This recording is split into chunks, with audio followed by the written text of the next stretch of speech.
So U substitution is something that's used in precalculus and also in calculus.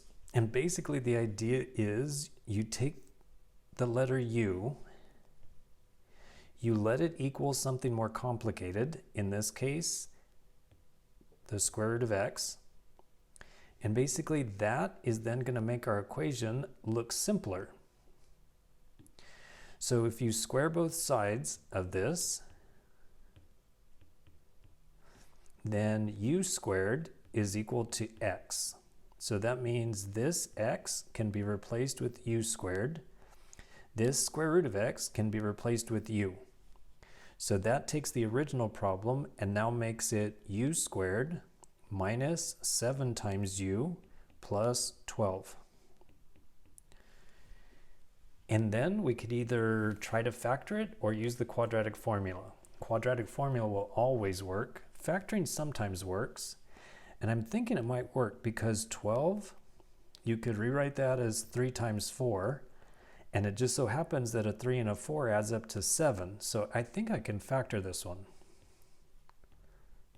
I'm going to try it. So U times U would give us U squared.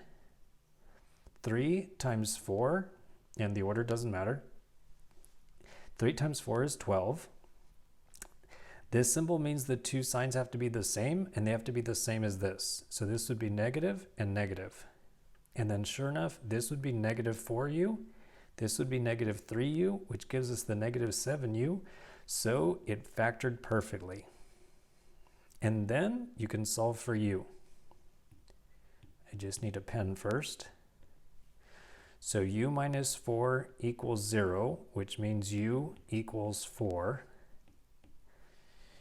U minus 3 equals 0, which means U equals 3.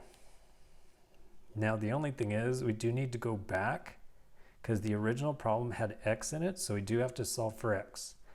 So then we have to take the u's and replace them with the square root of x.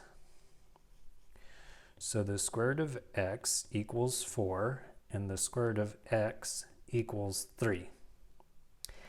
And then you could just square both sides to find out what x equals. So x equals a 16. And square both sides, x equals a 9.